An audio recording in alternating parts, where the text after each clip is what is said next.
agradeço pela vida desses pastores, ó Pai, que se dedicam cada vez mais a nos trazer para a sua presença, ó Pai.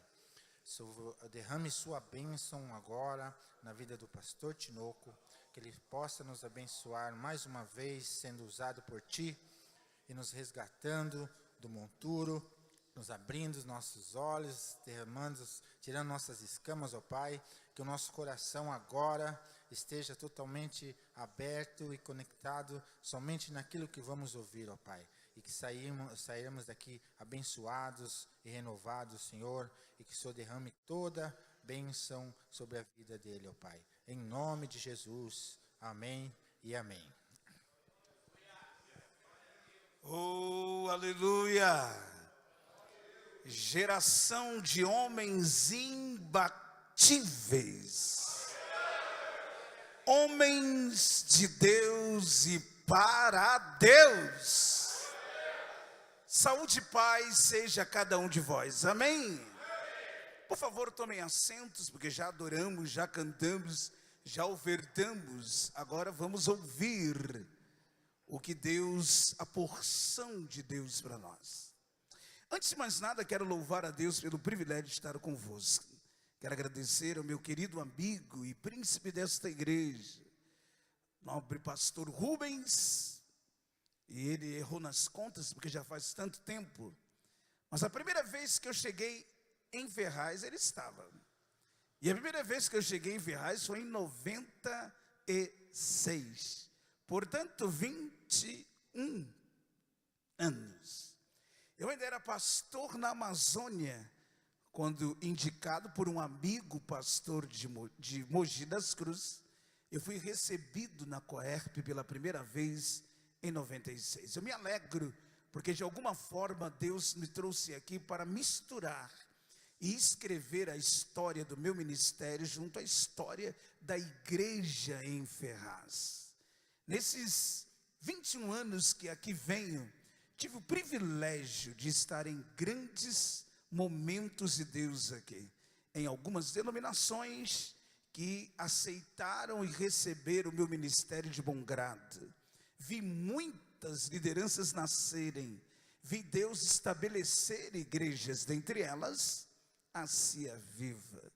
Essa cidade é uma cidade altamente especial no meu ministério. Ela conta a minha história, assim como a minha história conta a história de Ferraz. Estar aqui é uma grande honra. Louvo a Deus pelo honroso convite de estar aí com o meu querido pastor Rubens. Essa cidade que já recebeu o único evento que o meu ministério pessoal realiza, é o Ministério Luciano Tinoco, em parceria realiza a Escola de Profetas. E esta cidade já recebeu mais de 6 escolas de profetas nos últimos 10 anos. E por isso, Ferraz é muito especial para mim. Vir aqui pregar a esta cidade é um presente, é uma honra, é um dever. E nesta noite, reunir com essa geração imbatíveis de homens, para mim é um privilégio.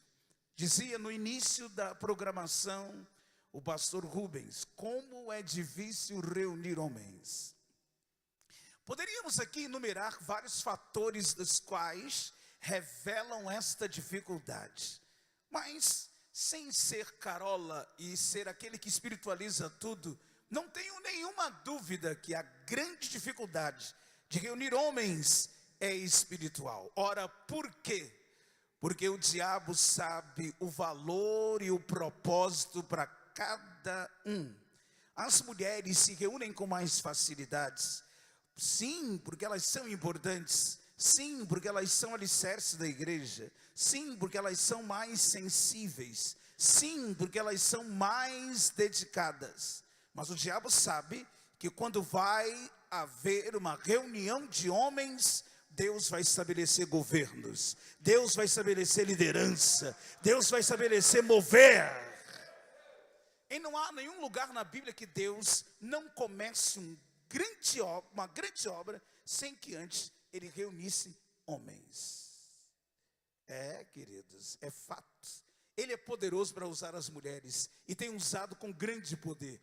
Seria eu absolutamente leviano se eu dissesse que Deus não usa as mulheres. Cada um tem a sua opinião. Há pastores que defendem veementemente o ministério do homem e não da mulher. Tenho sido até confrontado em determinadas igrejas onde prego. A minha resposta é sempre a mesma. Seria eu leviano, absolutamente hipócrita, se eu disser que Deus não usa as mulheres. Afinal de contas, além de pregar em muitos ministérios liderados por mulheres, eu sou parte de uma igreja que tem apenas 3 milhões de membros, que tem apenas mais de 20 mil igrejas no país, uma igreja que está apenas em 130 países do mundo, e tudo começou com uma mulher. Se o diabo usa uma mulher, então a mulher é um instrumento poderoso. Mas quando se reúne os homens, é bíblico, é profético, é fato. A reunião dos homens significa que Deus vai estabelecer governos, lideranças.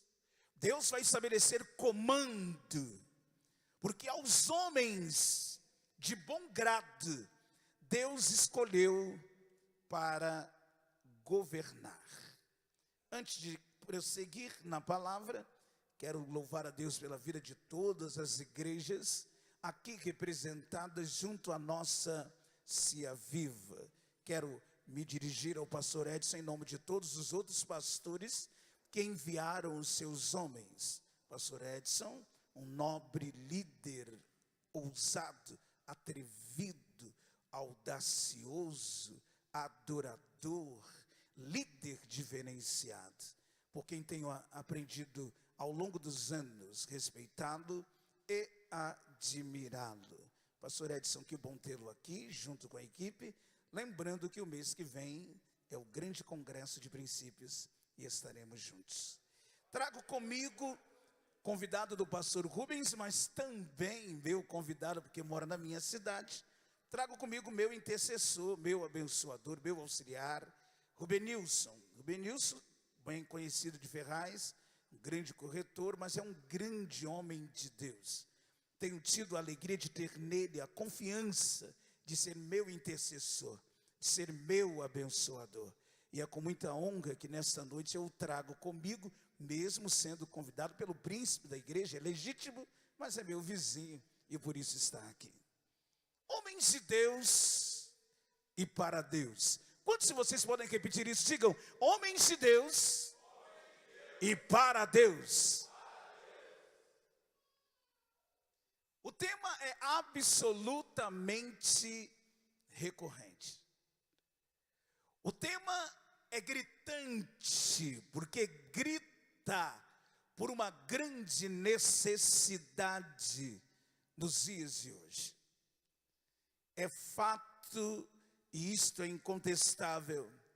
Como disse bem o pastor Rubens no início da palavra, existem homens de Deus para Deus e homens de Deus que se recusam ser para Deus. E existem homens que nem são de Deus e que se recusam ser homens.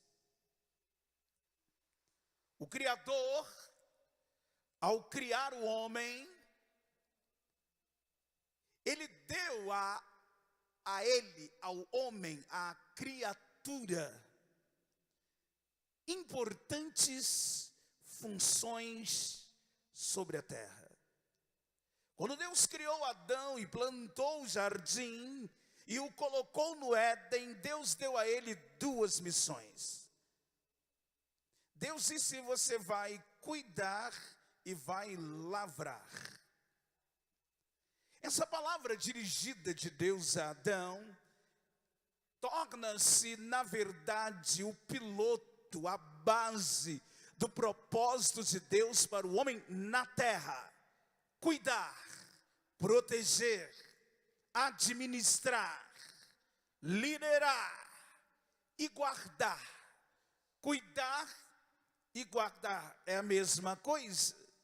E Deus fala sobre lavrar. E a função de lavrar é absolutamente importante, porque lavrar exige um exercício constante. não é comparecer apenas uma vez. Se você regar e lavrar a terra por uma só vez, pode ser que ela lhe dê frutos. Porém, se você não voltar a lavrar e regar, você nunca mais terá frutos.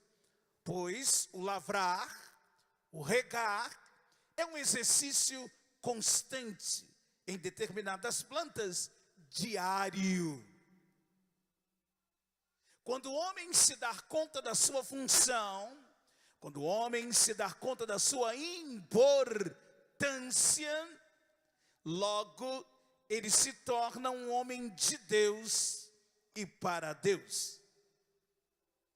O homem foi graduado por Deus, o homem foi elevado por Deus, e no grau de importância ele ficou entre os anjos e a criação. O homem é a maior criação das coisas criadas por Deus.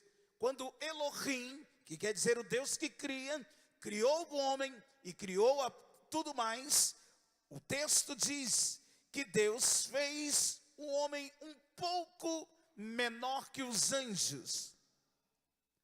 O homem é importante.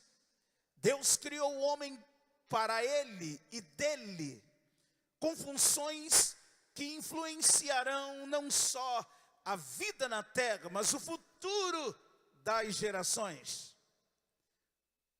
O Altíssimo sempre apostou no homem. É incrível como desde a queda no Éden até o dia de hoje, Deus nunca desistiu do homem. E é fascinante como mesmo o homem caindo, o Senhor insiste no seu propósito para com o homem. Porque o primeiro propósito de Deus para o homem foi para governar. Deus chamou o homem para governar. E governar não é glamour. Não pense você que governar é glamour. Governar é elite. Governar é status. Não é nada disso. Todo governador é escravo do seu governo. Ele não pode respirar diferente. Ele não pode sair fora de hora. Ele não pode receber alguém fora da agenda. Ele não pode sair tranquilo pelas ruas. Porque governar é servir ao propósito do seu governo. E o Senhor levantou os homens para governar. E o que quero dizer com isso? Deus levantou os homens para governar segundo o propósito do seu governo. Eu estou falando do reino de Deus. Eu estou falando do governo de Deus. Eu estou falando do propósito de Deus na terra. Abramos as nossas Bíblias em Gênesis 1, e do capítulo 1, dos versículos 26 ao 28, o texto sagrado diz: também disse Deus, façamos um homem à nossa imagem, conforme a nossa semelhança. Tenha ele domínio sobre os peixes do mar, sobre as aves do céu, sobre os animais domésticos, sobre toda a terra e sobre todos os répteis que rastejam pela terra. Versículo 27, criou Deus, pois, o homem à sua imagem. A imagem de Deus o criou. Homem e mulher os criou. E por último, 28, e Deus os abençoou.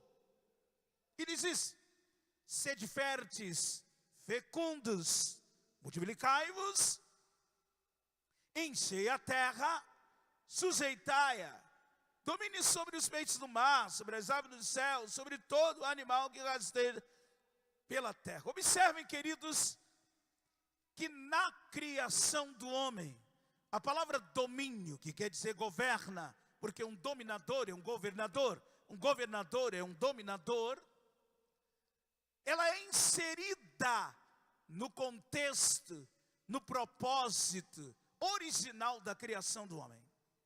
Deus criou o homem para governar, sempre levando em conta que se há algum glamour, se há algum status em governar, é ser escravo do governo, escravo do propósito. Porque como governadores, não fazemos o que queremos. Como governadores, governamos para o que fomos estabelecidos. E nós somos governadores do propósito de Deus. Deus nos chamou para governar, liderar, cuidar, proteger, salvar. Na verdade, somos agentes da salvação. Não somos salvadores, mas somos os agentes da salvação. Deus espera que o mundo seja salvo pelos homens, ou seja, através dos homens cumprindo o seu propósito. Repito, Deus não nos chamou para sermos o Salvador. Cristo é o único Salvador, mas nos estabeleceu para sermos agentes da salvação. Deus conta com o homem para que o mundo seja salvo. E quando eu falo o mundo em todos os aspectos. O primeiro lugar, o aspecto espiritual. Mas quando Deus mandou lavrar, quando Deus mandou guardar, Ele também estava falando de homens que salvem a terra, a natureza, que cuide. Porque na visão de Deus, o homem não pode ser irresponsável com a criação. Devemos ser mantenedores. É claro que eu estou falando de algo espiritual e lógico e não político, como aí tem vários grupos, e a maioria deles esquerdopatas, que se metem a dizer que são protetores da natureza, quando na verdade há interesses escusos por trás de tudo isso, porque política é muito complicado. Mas eu estou falando no sentido bíblico, natural, espiritual. Nós somos os guardiões da terra. Deus disse em Adão o que diz para todos nós: guarde, proteja e lavre, regue, cuide da terra. O seu governo é governar, é cuidar, é guardar, é salvar, é proteger. Quem entende isso, diga amém. Por isso, o salmista registrou, lá em Salmos 8:5, tu os fizeste um pouco menor que os anjos, e o coroaste de glória e de honra. Entenda que Deus, quando olha para o homem, Deus olha como alguém um pouco menor do que os anjos. O homem, repito, está abaixo dos anjos e acima de toda a criação. E Deus fez questão de coroar o homem de quê? Glória e honra. E o que é esta glória e honra? O privilégio de governar o governo em Deus. O privilégio de ser de Deus e para Deus. Entenda uma coisa que quero hoje dizer. Eu observava um texto bíblico há dias. Depois eu vi um querido e muito bom pregador falando um pouco a respeito desse texto. E logo cheguei a uma conclusão da grande responsabilidade que temos como agentes de salvação, como homens de Deus para Deus. E observei nesse texto algo muito, mas muito incomum com os dias de hoje. Eu tenho entendido biblicamente, e quero continuar abordando isso nesses dias, que a vida é um ciclo. E um ciclo ele vai até que ele se encontra. E pode se tornar outro ciclo. Mas eu tenho aprendido que existem épocas que o mesmo ciclo volta. E vou dizer por que estou dizendo isso. Vamos falar de uma forma prática. Os mais antigos aqui sabem que no seu tempo existia uma moda. E é impressionante como anos se passaram e hoje você olha e vê a moda voltando. A mesma maneira de andar, de vestir, as mesmas maneiras de fazer determinadas coisas. A moda voltou. O ciclo durou anos, mas parece-me que ele voltou. Entenda o que eu quero dizer com isso. Existem coisas na Bíblia que ocorreram há milênios atrás. Mas a sensação que eu tenho é que elas voltaram a ocorrer nos dias de hoje. É como se esse ciclo tivesse voltado. E a mesma necessidade de milênios continua a ser a mesma necessidade de hoje. E a mesma importância dos homens de Deus e para Deus, há milênios, continua sendo a mesma importância hoje. Você vai entender isso melhor no texto que vamos ler. Gênesis 18. No capítulo 18 de Gênesis, nós vamos ler sobre o ciclo da destruição de Sodoma e Gomorra. E vamos aqui observar que esta história está na Gênesis, ou seja, na origem, no início. Isso quer dizer, há milênios e milênios atrás. Se eu for seguir a ciência dos homens, eu diria que milhões de anos atrás. Mas como eu sigo e creio na Bíblia, há milênios atrás, houve um fato que parece me repetir hoje. Diz o texto, Gênesis 18, versículo 26. Então lhe assegurou o Senhor: se eu encontrar 50 homens em Sodoma, perdoarei toda a cidade por amor a eles. Versículo 32. Então Abrão insistiu: não te ires, Adonai, mas permita-me falar só mais uma vez. Se 10, caiu de 50 para 10, mas entre 50 e 10 foi várias contas. Se 10 homens justos forem encontrados, então ele afirmou: por amor aos 10 homens justos, não a destruirei. Diga amém. Queridos e queridas, ou queridos homens, observando esse texto, relendo esse texto, analisando esse texto, e ouvindo um grande, repito, pregador desenvolvendo o mesmo, algo subiu ao meu coração.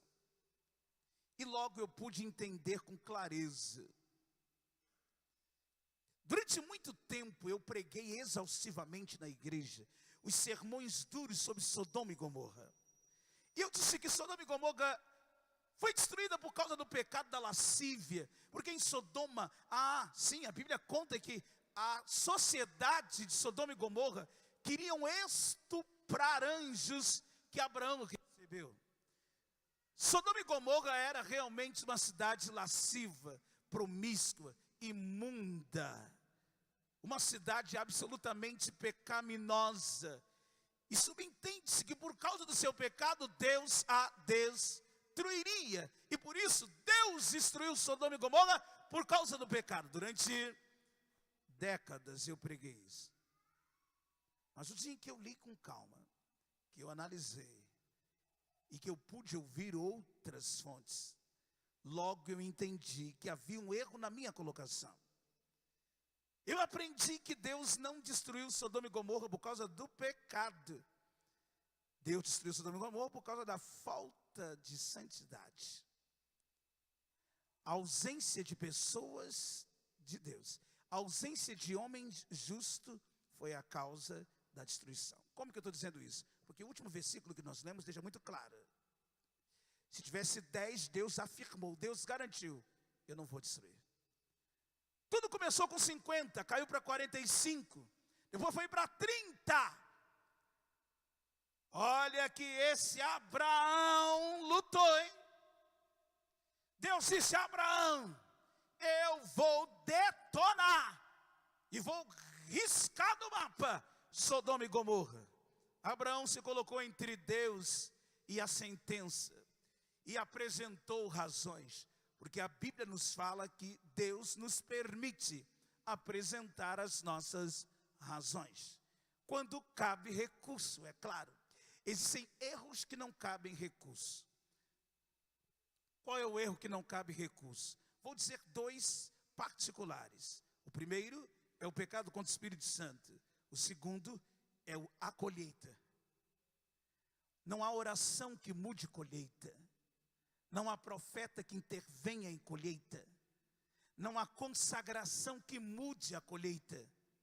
Aquilo que um homem semear, isso também. E Deus não vai contra isso.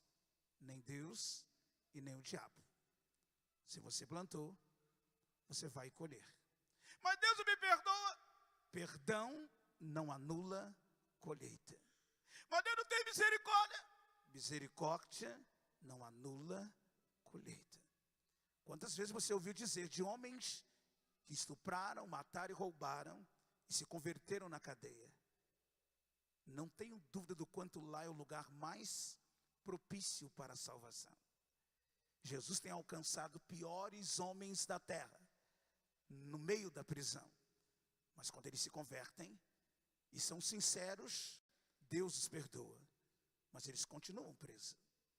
Porque o perdão não pode anular a pena. Perdão não pode anular pecado, consequência de pecado. O perdão apaga o pecado, mas as consequências não podem mudar. Eu estava orando por alguém esses dias, quando eu recebi a notícia. Está morrendo, eu entrei em desespero, disse: meu Deus, salva-o. E Deus disse: você já me conhece. É colheita. E se é colheita, não adianta criar expectativa. Não há milagres sobre colheitas. Quem está entendendo, diga amém. Agora, é claro que isso também é para o bem. Se você tem boas plantações, nenhum inferno pode anular as suas boas colheitas. Isso não é só o lado ruim. Quando você entende que a colheita é um decreto que não pode ser mudado, então plante coisas boas, porque você só vai colher coisas boas. Quem está entendendo, diga amém. Mas no caso de Sodoma e Gomorra, Abraão entrou em conselho com Deus, assim como Moisés, que se colocou entre Deus e o povo, dizendo: não mata. Agora, Abraão, que veio muito antes, já dá o exemplo. Por isso Isaías profetizou dizendo: apresente as vossas razões e entremos juntos em juízo. Quem diz que Deus não para te ouvir? Quem diz que Deus até quer ouvir o teu argumento? Desde que você entenda que o seu argumento tem que ser maior do que o dele. E isso é muito difícil. E desde que você entenda que se é colheita, não adianta pedir recurso, porque não tem recurso.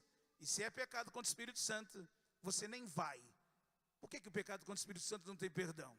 Porque quem peca contra o Espírito Santo se afasta dele. E se o Espírito Santo se afastar de quem pecou, o Espírito Santo não terá mais como convencê-lo. E o único ser que convence você a se arrepender é o Espírito Santo. Porque ninguém se arrepende porque é bonzinho. Você só se arrepende porque o Espírito Santo te toca. Sem o Espírito Santo você não se arrepende. Você peca contra ele, ele se afasta. Você não tem mais capacidade de pedir perdão. E o único pecado do qual não pode ser perdoado é aquele pelo qual você não pede perdão. Quantos me entendem? Diga amém. Abraão disse: Senhor, mas se tiver 50? Não, Abraão, eu decidi que vou destruir Sodoma e Gomorra. Mas se tiver 50 homens de Deus e para Deus, eu não destruo. Abraão observou e não tinha. 45? Não tem, Abraão. 30? Não tem, Abraão. 20? Não tem, Abraão. Não, Senhor. Por último, e se tiver 10? Vai lá e veja se tem 10, Abraão. Não tem. O que Deus fez? Destruiu Sodoma e Gomorra. Mas neste diálogo fica muito claro que a destruição não foi porque a cidade era pecadora. A destruição foi porque faltou santo, faltou homens de Deus, faltou homens de Deus para Deus. Sabe, meu caro pastor Rubens, meu caro pastor Edson, isso me lembra uma das célebres frases dita pelo indesistível pastor batista americano Martin Luther King. É muito citado nos dias de hoje a frase de Martin Luther King, um negro pastor batista americano, em um dos seus sermões, porque ele era ativista contra o racismo, ele disse o seguinte: o que me preocupa não é o grito dos maus, o que me choca é o silêncio dos bons. Eu imagino que essa colocação se encaixa na questão de Sodoma e Gomorra. Deus não estava querendo destruir por causa do mal em Sodoma. Deus estava destruindo Sodoma porque não havia um homem que fosse para a brecha.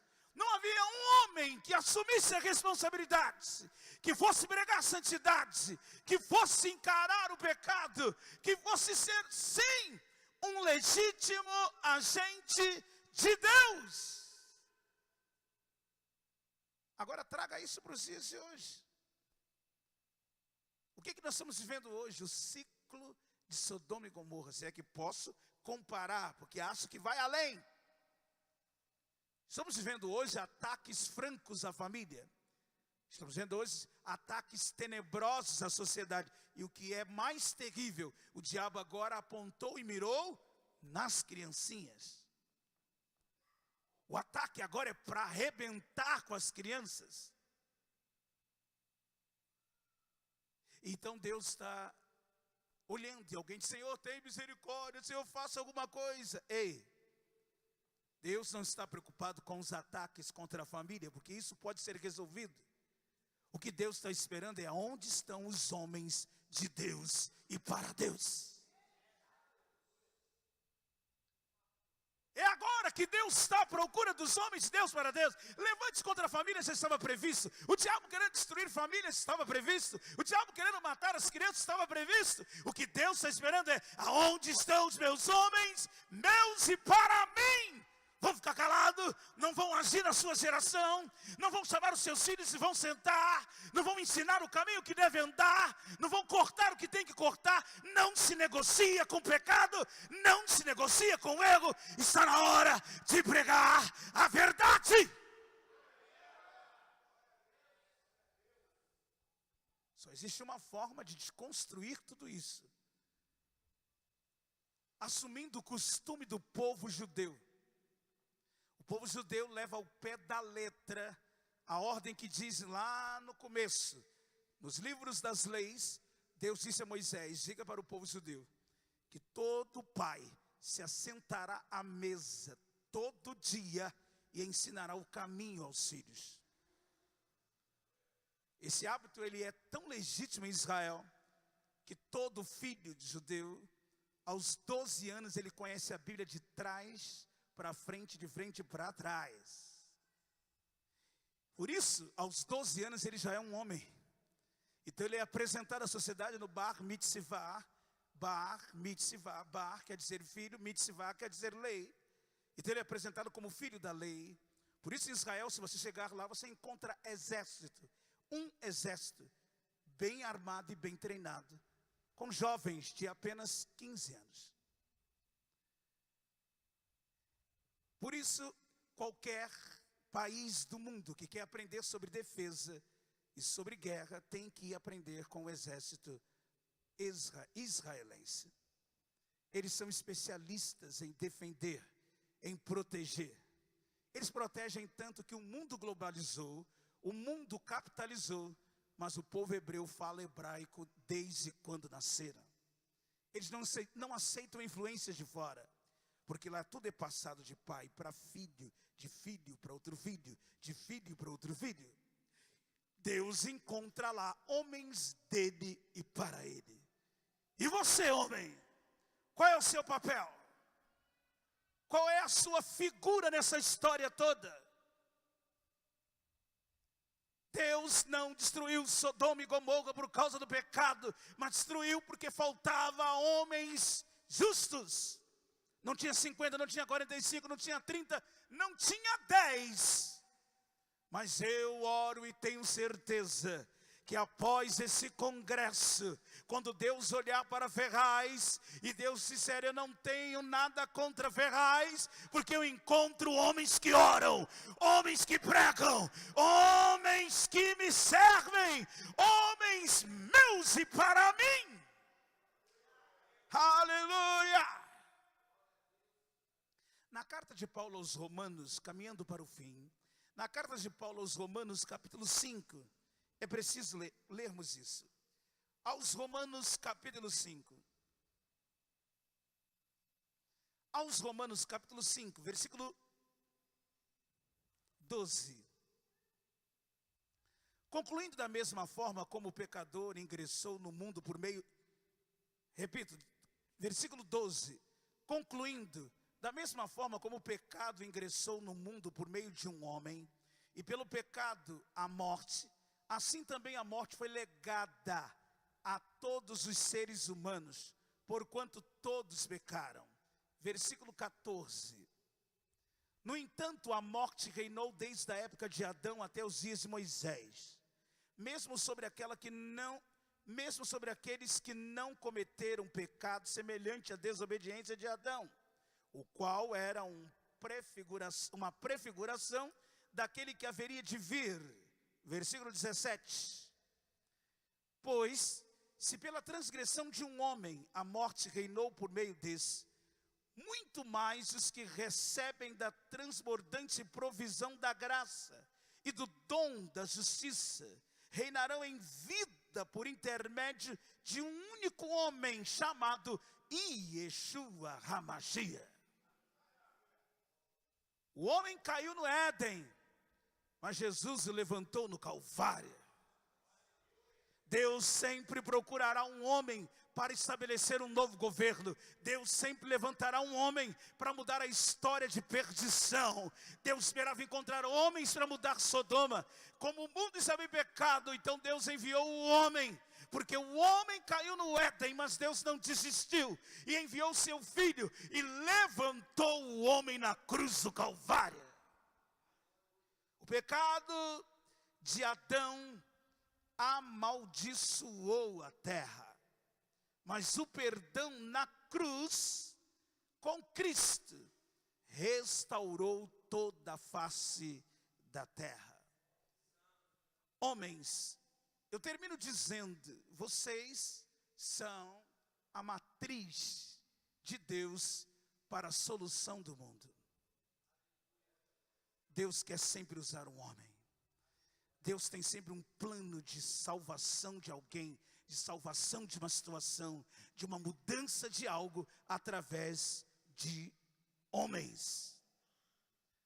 O diabo tentou mudar isso.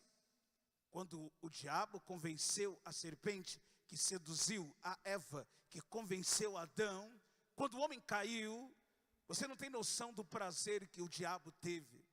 Porque no dia que Deus criou o homem, o texto inicial que lemos, diz que Deus criou o homem à sua imagem. A imagem de Deus o criou. Não pense você que o diabo não estava à espreita. Ele estava à espreita.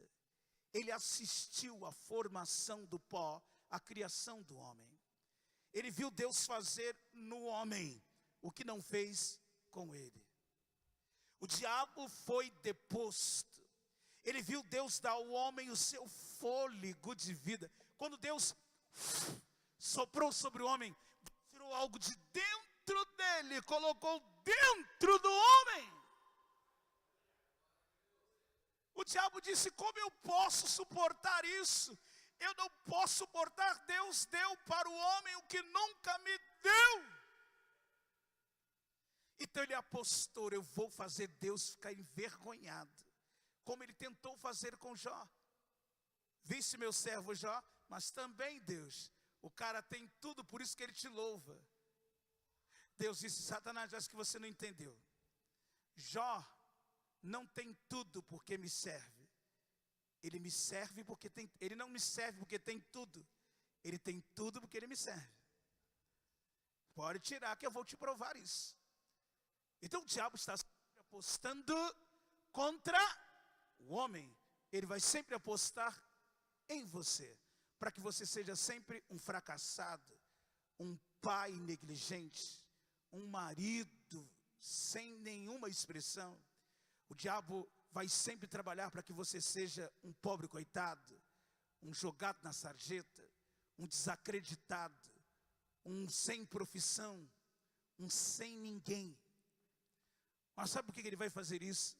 Porque no dia em que Deus soprou o fôlego de vida no homem, Deus soprou dele no homem. Isso tornou o homem a mais terrível inimizade do diabo. No texto que nós lemos, Paulo escreve que por causa de um homem, a queda do homem no Éden, entrou o pecado. O diabo planejou tudo direitinho. Eu vou fazer Deus se envergonhar. O homem vai cair no Éden. E quando Deus deu a sentença ao homem, o diabo celebrou no inferno. Porque diz o texto em Gênesis 3,17. Gênesis 3,17. Então voltou-se para o homem e disse: porque escutaste a voz da tua mulher, e comeste da árvore que eu te ordenei, que eu te proibi comer, maldita é a terra por tua causa. Com sofrimento obterás o solo do alimento, todos os dias da tua vida.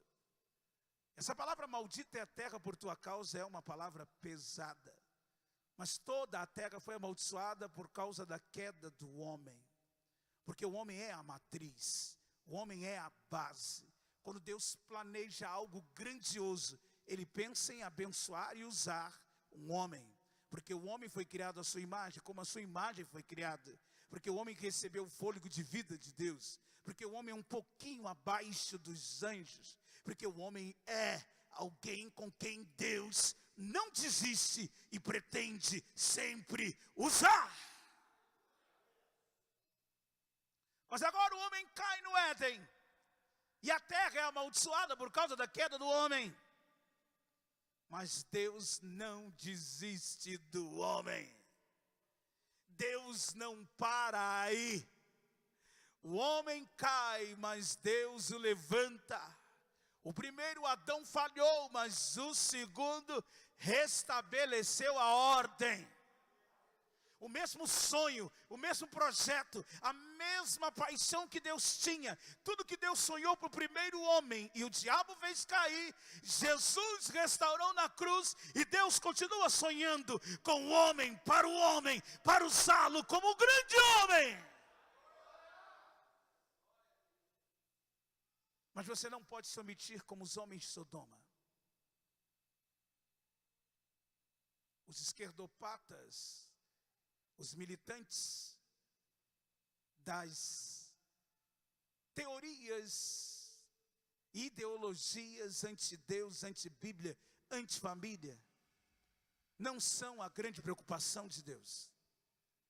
Deus não está preocupado com os esquerdopatas, porque não são eles que Deus está esperando fazer alguma coisa. Deus está preocupado com o silêncio dos homens de Deus para Deus. Deus está preocupado com os homens omissos. Aqueles que tudo diz para o filho: fala com a tua mãe. Ah, vem com a tua mãe. E não quero saber disso não, resolve com a tua mãe. E não tem tempo, vai ver com a tua mãe. Ei! Cadê a tua função, teu papel em sacerdote? Mas não vamos falar sobre sacerdócio. Sua função é importante, porque Deus espera de você. Por causa do homem, a terra foi amaldiçoada. Mas em Gênesis 12:3, Deus dá uma resposta para o diabo. Um homem se apresenta e diz: Senhor, eu quero ser teu e para ti. Um homem diz: eu quero ser um homem de Deus e para Deus. Quem é esse homem? Abraão. Gênesis 12:3 diz: abençoarei os que te abençoarem, amaldiçoarei aqueles que te amaldiçoarem. Por teu intermédio, por tua causa, abençoarei todas as famílias da terra. Quero terminar levando-lhes a pensar nisso. Depois de todo o histórico que eu acabei de mostrar, veja esse último texto. Quando um homem de Deus e para Deus se apresenta, o que é maldição torna-se bênção. Toda a terra foi amaldiçoada por causa da queda de Adão.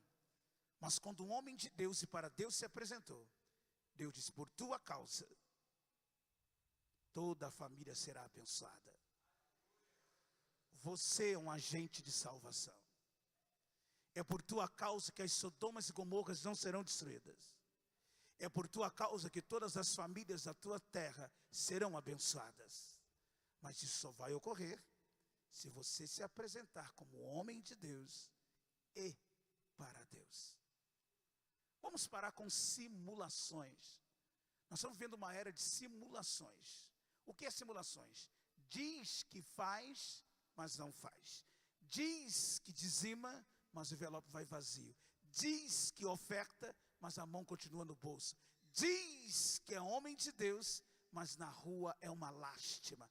Diz que é um pai exemplar, mas o filho tem vergonha do pai. Diz que é um bom esposo, mas a sua esposa chora tristemente a sua incompetência como marido. Isso tudo é simulação. Deus não quer homens simuladores, que diz que é e não são. Como bem colocou o pastor Edson, o evangelho mais poderoso desta era é o evangelho comportamental. É aquele que você prega com as suas atitudes, aquele que você prega com as suas ações, como um bom pai, como um grande esposo, como um bom conselheiro, como um homem digno, como um bom filho, como um bom líder, como um bom pastor. Porque, repito, o que você faz, grita, mas grita muito mais alto do que aquilo que você diz. A minha oração nessa noite é que o Espírito de Deus comece a forjar essa geração de homens de Deus e para Deus. A minha oração nessa noite é que você, ao chegar em casa, Deus te dê uma experiência de que a autoridade está sobre a tua vida, de que a unção recai sobre a tua cabeça, de que o governo de Deus para o plano de Deus está contigo. Você é um homem de Deus e para Deus. Quantos homens de Deus e para Deus eu tenho aqui nessa noite? Apresente-se diante de Deus agora. Fique em pé.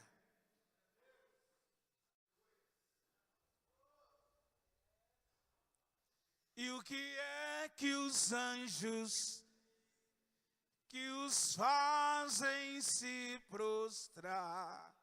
E o que é que os anjos que os fazem cantar? E o que é que os anjos vêm que os fazem se prostrar? E o que é que os anjos vêm que os fazem cantar? Os anjos, 24 horas diante do trono, dizem: Santo, Santo, Santo, Santo. Os anjos de Deus e para Deus. Deus quer levantar um exército de homens assim. Homens de Deus e para Deus. Homens que não se omitem. Homens que apenas dizem: eis-me aqui. Eis-me aqui. Eis-me aqui. Levante a sua mão. Só esse quebrão diga. E o que é que os anjos têm que os fazem se prostrar? E o que é que os anjos que os fazem cantar santo? E o que é que os anjos que os fazem se prostrar? E o que é que os anjos vêm que os fazem cantar santo? Então diga: só quero, só quero, só quero, só quero, Só quero ver você, Yeshua. Só quero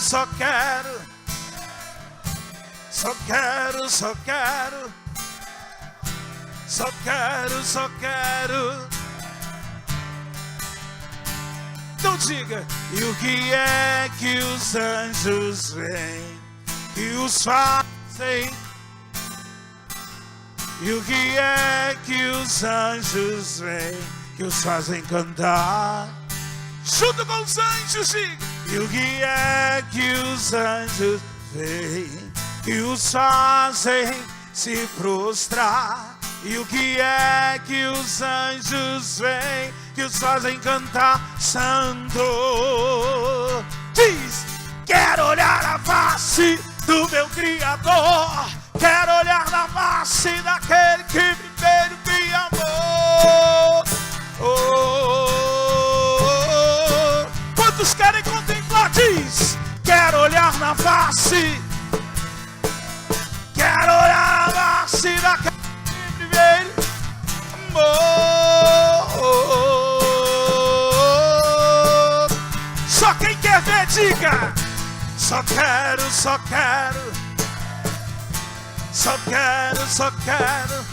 Diga isso para o Espírito Santo. Diga isso para Deus. Homens de Deus e para Deus. Diz, só quero.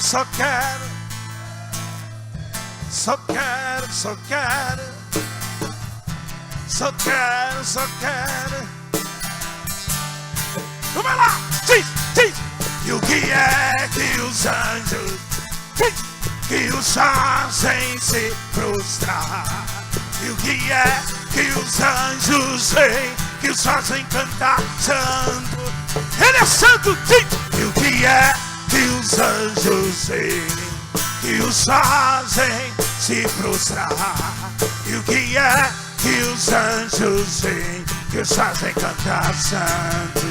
Só quem quer ver, diz, eu quero olhar a face do meu Criador, quero olhar a face daquele que primeiro me amou. Só quem quer ver, eu quero olhar a face, quero olhar. Espírito de Deus, envolve essa geração. Levanta homens de Deus e para Deus. Só quem quer ver, diz, só quero.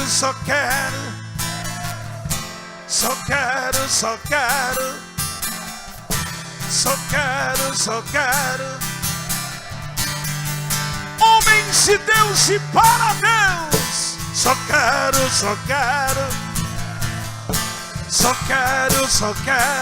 ver você. Só quero ver você. Xaralamananamalama, remalamansure canaramaeralamanamasuri canalamalama. Vem Espírito de Deus e forja homens, grandes homens. Espírito de Deus, forja homens, levanta homens, usa os homens. Aleluia.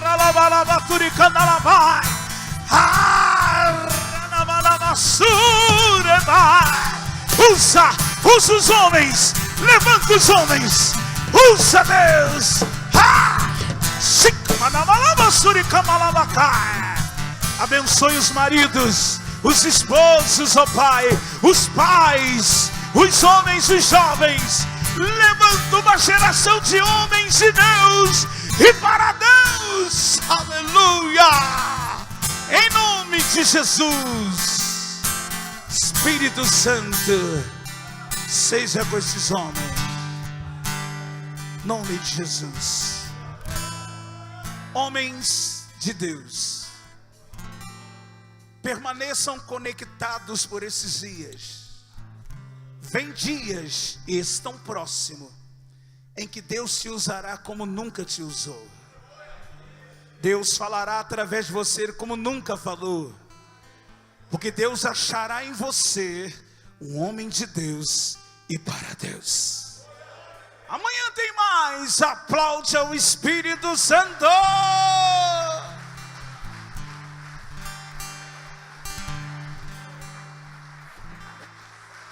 Aleluias. Amanhã nós vamos ganhar um reforço. As mulheres vão dançar. Vão ser reforçadas amanhã. Irmãos, nós até gostaríamos de terminar um pouco mais com louvores, mas eu tenho um contrato aqui de estacionamento, já estão me cobrando já. Ali fora tem um pastelzinho, tem um refrigerante, preço bom, tá bom? Que o Senhor te abençoe, que o Senhor te guarde, guarde essa palavra ao teu coração. Se você quiser ouvir essa palavra de novo, está no nosso site da igreja, fica armazenado lá, para você ser abençoado. Vai na bênção, vai na paz, em nome do Senhor.